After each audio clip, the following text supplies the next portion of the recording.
Jadi selama ini gue sakit flu nggak sembuh-sembuh di akhir tahun 2025 itu gara-gara ada ini.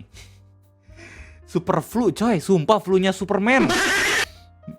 Kalau misalnya gue banding sama flu biasa, emang bener-bener ngeri banget sih. Ya. Meskipun gue nggak bisa confirm ya secara jelas apakah gue tuh kemarin nggak sembuh-sembuh gitu ya 2-3 mingguan itu gara-gara super flu. Tapi di video ngopi kesempatan kayak ini gue bakal ngebahas tentang apa itu super flu, apa perbedaan sama flu biasa, dan bagaimana ini ramai banget dibicarakan sama orang-orang di negara kita tercinta. Apakah kalian sudah pernah mengalaminya tapi nggak sadar gitu ya? Selamat datang di Ngopi, ngobrolin persoalan Indonesia bersama gue, your favorite Uncle Omre. Jadi ini udah rame banget dibicarakan ya, terutama di Instagram. Karena di Instagram sendiri itu udah dibahas sama Lambe Turah. Lu bisa lihat kolom komentar kayak gimana gitu ya. Tapi video ngopi ini berdasarkan 3 berita yang udah gue baca. Yang pertama dari CNBC dengan judul wabah baru muncul di RI, Kemenkes catat 62 kasus super flu di 2026. Gue udah ngerasain di 2025. Telat, tapi nggak apa-apa ya, at least sudah didata. Terus kemudian data dari Kompas dengan judul 10 kasus di Jabar. Disebut super flu bisa sembuh sendiri. Ya 2 minggu ya bolak-balik ke klinik ini baru sembuh ya. Alhamdulillah. Pas udah pengen sembuh malah sakit gigi. Gigi geraham gua tumbuh nih di bagian ujung kanan. Ya Allah, mas belum ngerasain sehat gua. Sekali lagi, semoga bisa jadi penggugur dosa gitu ya. Terakhir itu berita dari Detik Health dengan judul super flu sudah masuk RI di mana vaksin masih mempan. Dokter paru bilang gini. Dan untuk menambahkan konteks lebih dalam lagi, gue coba buat nanya dan juga ngekoreksi beberapa berita-beritanya lewat GPT dengan menanyakan apa perbedaan antara flu biasa dan juga super flu. Well, super flu itu basically adalah evolusi dari virus influenza, virus flu ya, yang biasanya itu dikenain sama orang-orang tiap kali lagi musim hujan. Berdasarkan berita dari Detik Health dijelasin ya sama dokter spesialis paru namanya Ibu Erlina Burhan, super flu itu merupakan hasil mutasi dari virus influenza H3N2 yang mengalami antigenic drift. Antigenic drift itu apaan Bang Rey? Jadi antigenic drift itu adalah sesuatu yang bisa menyebabkan perubahan struktur antigen virus sehingga tidak sepenuhnya dikenali oleh sistem imun tubuh. Jadi meskipun lu udah pernah kena flu gitu ya, tapi karena emang strukturnya udah berbeda gara-gara yang namanya antigenic drift, maka ya tubuh lo harus menyesuaikan lagi gitu dengan gejala-gejala yang emang mungkin bakalan berbeda dibanding sebelumnya ketika lu kena flu, termasuk pada orang yang sudah mendapatkan vaksin influenza. Bahkan kondisi inilah yang membuat infeksi influenza subklase K dinilai dapat menimbulkan gejala lebih berat dibandingkan influenza musiman pada umumnya. Nah, section berita ini itu dijelasin sama Bu Erlina apakah vaksin masih mempan. Nah, beliau itu menambahkan katanya, faktor cuaca juga berperan besar dalam peningkatan kasus influenza. Di negara-negara dengan 4 musim, lonjakan kasus hampir selalu terjadi saat musim dingin. Kalau misalnya di negara kita tercinta, itu biasanya flu-flu bakal terjadi waktu musim hujan.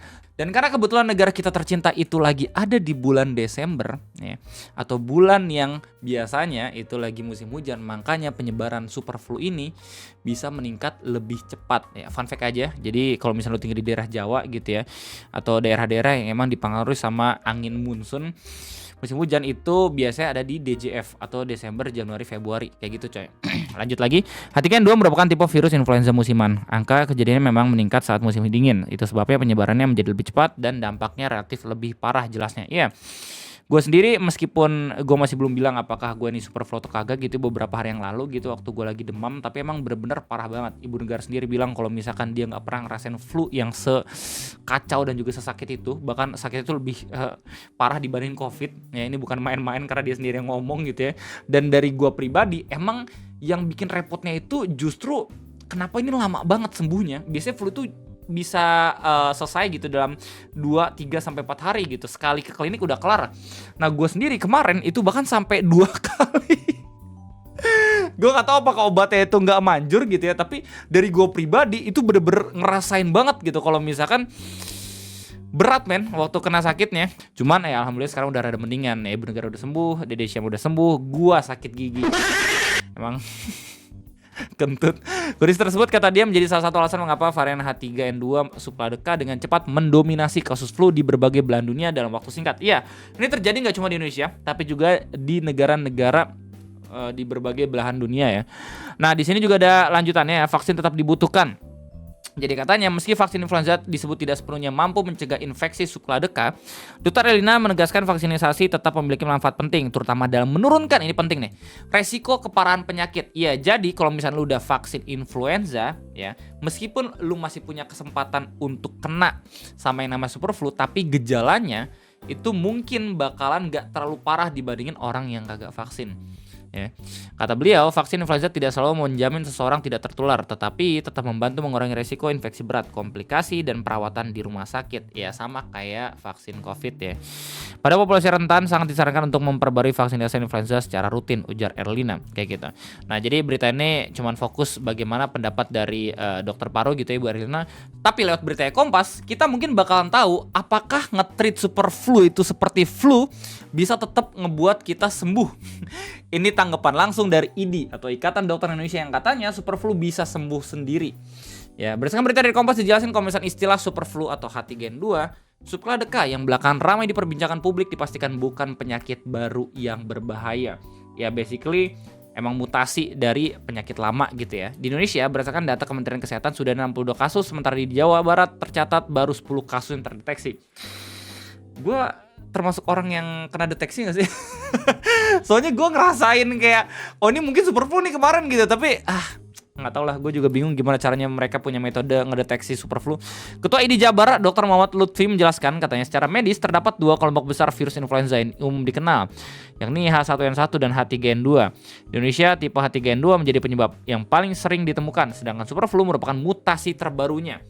Jadi sebetulnya H3N2 ini kan umum ya sebagai penyebab influenza, dan tipe yang baru ini yang subklade K memang mutasi dari H3N2, tetapi juga tidak lebih ekstrim gitu ya, perubahannya ya hampir sama dengan virus yang lain.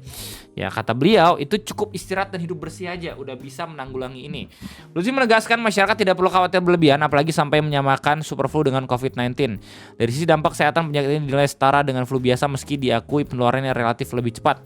Pasien umumnya dapat pulih dengan perawatan sederhana, yakni menerapkan pola hidup sehat dan mengkonsumsi makanan bergizi. Ya, jadi buat lu semua ya, penonton-penonton ngopi gue tercinta, kalau misalnya lu lagi sering banget keluar atau sering banget lagi melakukan aktivitas outdoor gitu ya, berhati-hati ya, jangan sampai kehujanan gitu ya. Dan kalau misalnya memang pada akhirnya memang ngebet banget gitu harus hujan-hujan, seenggaknya tuh minum vitamin biar seenggaknya tuh imun tubuh lu tuh tetap terjaga gitu. Jangan sampai lu sakit dulu baru ngerasain, baru mencegah gitu. Lebih baik mencegah daripada mengobati. Anjay, gila, jadi om-om yang peduli.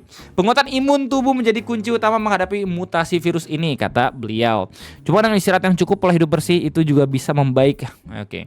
Temuan mutasi subklade K ini merupakan yang pertama kali terdeteksi di Jawa Barat. Kalau virus H3N2 sendiri sudah lama beredar di masyarakat. Mutasi spesifik ini baru mendapatkan perhatian khusus di awal tahun 2026. Baru 2 hari anjir tahun 2026. Sepengetahuan saya sih ini kasus yang pertama ditemukan adanya mutasi ya dari H3N2. Mutasi baru dari H3N2 gitu. Kalau H3N2-nya kan memang sudah dari awal ditemukan katanya. Kemudian masih batas aman dan terkendali. Ini kata Kementerian Kesehatan RI ya. Mereka sebelumnya juga menegaskan katanya perkembangan influenza A atau H3N2 subklade K di Indonesia hingga akhir Desember 2025 masih berada dalam batas aman. Di mana Direktur Penyakit Menular Kemenkes RI, Dr. Prima Yosepin menjelaskan bahwa peningkatan kasus ini terpantau secara global sejak kuartal akhir 2025. Balik lagi, gue harus ngingetin lo kalau misalkan ini pun terjadi di luar negeri. Subklade K sendiri pertama kali teridentifikasi oleh CDC Amerika Serikat pada Agustus 2025 dan kini telah dilaporkan di lebih dari 80 negara. Berdasarkan penilaian WHO, tidak ada peningkatan tingkat keparahan pada varian ini. Penilaian WHO dan data epidemiologi yang tersedia menunjukkan tidak ada peningkatan tingkat keparahan pada subklade K. Gambaran klinisnya masih sama dengan flu musiman, di mana gejala yang muncul umumnya berupa demam, batuk, pilek, sakit kepala, hingga nyeri tenggorokan. Di mana di Asia, varian ini sudah terdeteksi di Cina, Korea Selatan, Jepang, Singapura, dan Thailand sejak pertengahan 2025. Dan di akhir tahun 2025 pun mungkin Indonesia udah masuk ke dalam kategori negara yang sudah terpapar super flu ini. Nah, buat lo semua yang penasaran apa bedanya ya antara flu biasa sama super flu, gue udah coba buat nyari tahu ini dan kemudian gue cross check gitu ya dan nyimpulin lewat GPT kayak gimana. Nah, perbedaannya kalau misalnya secara intensitas sakit gitu, flu biasa itu padan begal ringan, sedang, sakit kepala ringan, demam ringan atau tidak demam, rasa sakit masih memungkinkan tetap beraktivitas meski tidak nyaman, lebih terasa seperti tidak enak badan. Sementara super flu itu katanya badan pegal berat ya, berat banget kayak lu ngegendong orang di tofrek waktu main Valorant tapi tetap kalah karena timnya terlalu bodoh gitu ya. Nyeri otot dan sendi lebih tajam, sakit kepala berat, banyak penderita merasa tidak sanggup bangun dari tempat tidur dan rasa sakit sering digambarkan seperti flu berat plus kelelahan ekstrim ya. Kemudian kalau misalnya kita ngambil indikasi dari demam dan reaksi tubuh kayak gimana, kalau misalnya demam itu mungkin superflu bisa lebih tinggi ya, bisa di 38 sampai 40. Menggigil itu bisa lebih sering ya. Gue pun kayaknya ngerasain ya beberapa hari yang lalu ketika gue lagi sakit. Keringat malang itu bisa lebih sering dan nafsu makan itu bisa hilang total. Batuk dan tenggorokan ini yang paling gue rasain kemarin nih. Kalau misalnya biasa itu biasanya itu cuman batuk ringan doang, tenggorokan gatal, pilek dan bersin lebih dominan. Sementara superflu itu bisa batuk kering lebih keras ya. Tenggorokan terasa perih atau panas. Mungkin lu waktu lihat live streaming gue sebelumnya pun ngerasain gitu kalau misalnya gue tuh batuk sampai wah. Bukan karena gue udah jadi bapak-bapak ya, tapi yang bener-bener wah ngeganjel banget coy kemarin coy. Dan batuk bisa memicu nyeri dada ringan. Ini gue masih belum ngerasain, tapi yang paling ngerasain itu bisa sampai radang kalau gue. Terus kemudian lu juga bisa kelelahan gitu. Dimana flu biasa itu katanya lemas doang, superflu itu bisa lemas ekstrim ya. Pencernaan dan gejala lain, kalau misalnya flu biasa itu jarang ada keluhan lambung, sementara superflu itu bisa mual, muntah ringan dan diare. Ini masih belum gue rasain, alhamdulillah. Ya karena balik lagi, ya setiap badan orang itu punya respon tubuh yang berbeda-beda. Terus kemudian durasi sakitnya. Kalau flu biasa bisa 3 sampai 5 hari, sedangkan superflu bisa sampai 7 sampai 14 hari. Ini yang gua rasain. Well, lu bisa cari tahu sendiri gitu ya. Tapi balik lagi, ini berdasarkan informasi gua ketika baca berita dan juga lihat GPT berdasarkan kesimpulan yang udah gua coba buat cari tahu sendiri. Kalau misalnya emang pengen tahu lebih lanjut lagi, silakan tanya dokter di daerah rumah lu kalau misalnya emang lagi kena gejala flu, oke? Well, itu aja mungkin yang bisa gue sampaikan. Gimana tanggapan kalian? Silahkan tulis di kolom komentar gitu ya. Kalau misalkan lu lihat kolom komentar orang-orang khususnya di Lambe Turah gitu, lu bakal tahu kalau misalnya mereka tuh udah pada bosan sama hal yang kayak gini. Pengennya tuh udah hidup bebas gitu, tapi entah kenapa di awal tahun udah ada aja yang namanya superflu, kentut. Semoga tidak menjadi wabah yang beneran bisa ngerepotin orang-orang gitu ya. Sekali lagi thank you buat udah nontonin. Sampai jumpa lagi di next video ngopi. Gue undur diri. Bye bye.